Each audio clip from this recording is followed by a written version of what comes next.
ஆதி பாரதி சீரியலில் நாளைக்கான எபிசோடு சூப்பராக இருந்துச்சு. அதுக்கு முன்னாடி வீடியோ பிடிச்சிருக்குண்ணா எவ்வளோக்குள்ள பிடிக்குமோ அவ்வளோக்குள்ள லைக் பண்ணிட்டு பார்த்தா பேச கொஞ்சம் மோட்டிவேட்டிங்காக இருக்கும். ப்ளீஸ் பார்த்து சப்போர்ட் பண்ணுங்கள் ஃப்ரெண்ட்ஸ். ஆதி மரகத கிட்ட நீங்களும் வேணால் எங்கள் கூட வீட்டுக்கு வந்துருங்க அப்படின்னு சொன்னோன்னே, ஆதி தெரிஞ்சு செய்கிறானா தெரியாமல் செய்கிறானா, முதல்ல வந்து பாரதி ஃபேமிலியை அழைச்சிட்டு வந்தான், இப்போ என்னடானா இந்த அம்மாவையும் அழைச்சிட்டு வரான்.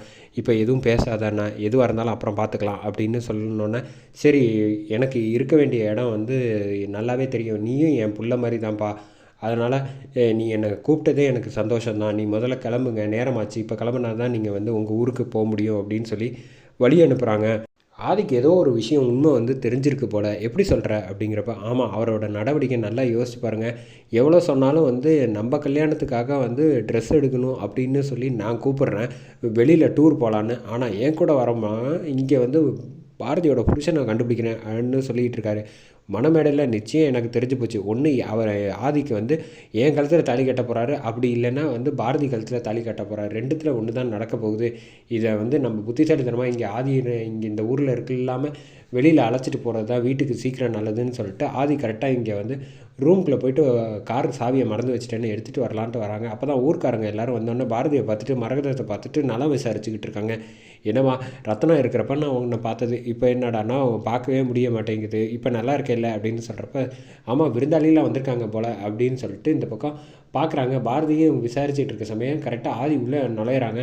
ஆதியை பார்த்தோன்னா, என்ன மாப்பிள்ள எப்படி இருக்கீங்க, நல்லா இருக்கீங்களா அப்படின்னு சொன்னோன்னே இந்த பக்கம் செமையாக வந்து டென்ஷன் ஆகிடுறாங்கன்னே சொல்லிடலாம். நம்ம மித்ராவும் சரி சுதாகரும் ஒருவேளை வந்து ஊர்க்காரங்க எல்லாருக்கும் வந்து கல்யாணம் தப்ப பார்த்தது ரத்தனத்து கூட, அதுக்கப்புறம் வந்து நம்ம எங்கே பார்க்க முடிய மாட்டேங்குது, நேரமே இல்லை மாப்பிள்ள, எப்படி பாரதி வந்து முகத்தை பார்த்தாலே தெரியுது உங்களை நல்லபடியாக வந்து பார்த்துருக்காங்க அப்படின்னு சொல்லிட்டு, என்ன திடீர்னு நம்ம ஊர் பக்கம் வந்திருக்கீங்க அப்படின்னு கேட்டோன்னே பதில் சொல்ல முடியாமல் வந்து தடுமாறுறாங்க.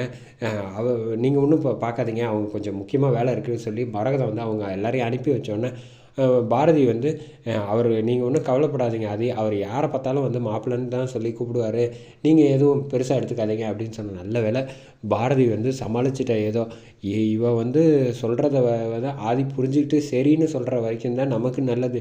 ஒருவேளை ஆதி வந்து எல்லாத்தையும் நமக்கு தெரியாமல் ஏதாவது ஒரு விஷயம் வந்து விசாரிக்க ஆரம்பித்தாருன்னா நம்ம சிக்கலாகி போயிடும், வாங்க கிளம்பி போகலாம் அப்படின்னு சொல்லிட்டு காரை எடுத்துகிட்டு எல்லோரும் கிளம்பி இங்கே ஊருக்கு வந்து வராங்க. பாட்டி வந்து கரெக்டாக பேசிக்கிட்டு இருக்காங்க சரவணன் ஃப்ரெண்டுக்கிட்ட.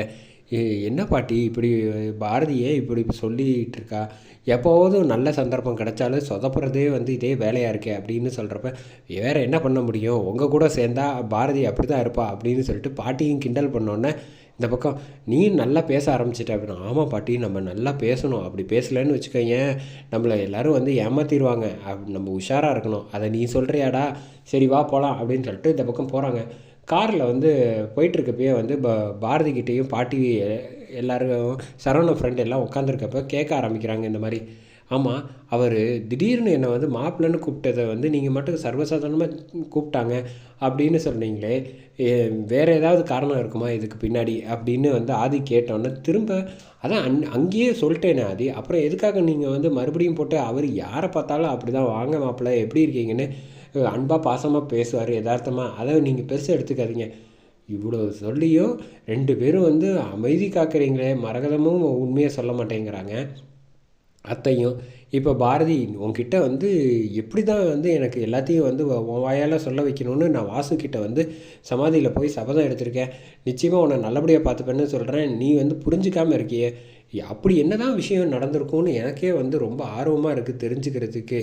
ஆனால் என்ன விஷயம் நடந்திருந்தாலும் ஆனால் உங்கள் 2 பேரும் வந்து நிச்சயமாக நல்லபடியாக பார்த்துப்பேன், உன்னையும் சரி பசங்களையும் நான் கைவிட மாட்டேன், இந்த மித்ரா வந்து தெரிஞ்சு தான் எல்லாமே செய்கிறாளோ அப்படின்னு சொல்லி எனக்கு சந்தேகம் இருக்குது. ஏன்னா நான் எங்கே போனாலும் என்னை தனியாகவே உன் கூட வந்து இருக்கக்கூடாதுங்கிறதுக்காக தொந்தரவு பண்ணுறதுக்காக அவன் அண்ணனோடு சேர்ந்து வந்துடுறா அப்படின்னு வந்து ஆதி வந்து தெளிவாக வந்து புரிஞ்சுக்கிறாங்க. புரிஞ்சுட்டு இங்கே கரெக்டாக வீட்டுக்கு வந்துடுறான். வீட்டுக்கு வந்ததுக்கப்புறமா, ஆதி இனிமேல் வந்து நீங்கள் எங்கே போகிறதா இருந்தாலும் தயவு செஞ்சு கொஞ்சம் சொல்லிட்டு போங்க, என் தங்கச்சி கூப்பிட்றால அதுக்கு கொஞ்சமாவது வந்து மதிப்பு மரியாதை கொடுங்க, உங்கள் கூட வந்து கல்யாணம் பண்ணணும்னு 5-6 வருஷமாக வந்து ஆசைப்பட்டு உங்கள் கூடயே இருக்கா, நீங்களும் வந்து காதலித்து சம்மதம்லாம் சொல்லியிருக்கீங்க, அப்படி இருக்க சூழ்நிலையில் இப்படி வந்து அவளை கஷ்டப்படுத்தாதீங்க பாரதிக்காக அப்படிங்கிறப்ப, கொஞ்ச நாள் தான், ரொம்ப நாள்லாம் கிடையாது, நம்ம மணமேடைக்கு போகிறதுக்குள்ளே எல்லாத்துக்கும் விடை கிடச்சிரும், நீ தைரியமாக இரு அப்படின்னு சொல்லிட்டு இந்த பக்கம் போயிடுறாங்க.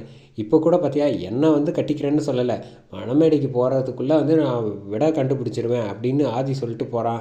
இது நல்லதாக படலை அண்ணா, நம்ம தான் ஏதாவது ஒரு விஷயம் பண்ணணும், முதல்ல இந்த பாரதியை அனுப்பணும். இப்போ எப்படி அனுப்புறது? அவன் தான் பாரதிக்கும் சேர்த்து வந்து கல்யாணம் பண்ணி வைக்கணும்னு சொல்லிகிட்டு இருக்கான். இப்போ நீ அனுப்புனேன்னா சந்தேகம் வந்து மேற்கொண்டு ஊர்ஜிதமாக ஆகிடும் அப்படின்னு சொல்லிட்டு ஆதி வந்து அந்த ஊரில் வந்து பார்த்தவரை வந்து சரவணன் ஃப்ரெண்டுக்கிட்ட வந்து பேசுகிறாங்க. எனக்கு என்னமோ அவரை பார்த்து பேசுனா ஏதாவது சில பல உண்மைகள் வந்து தெரிய வரும் அப்படின்னு நான் நினைக்கிறேன்.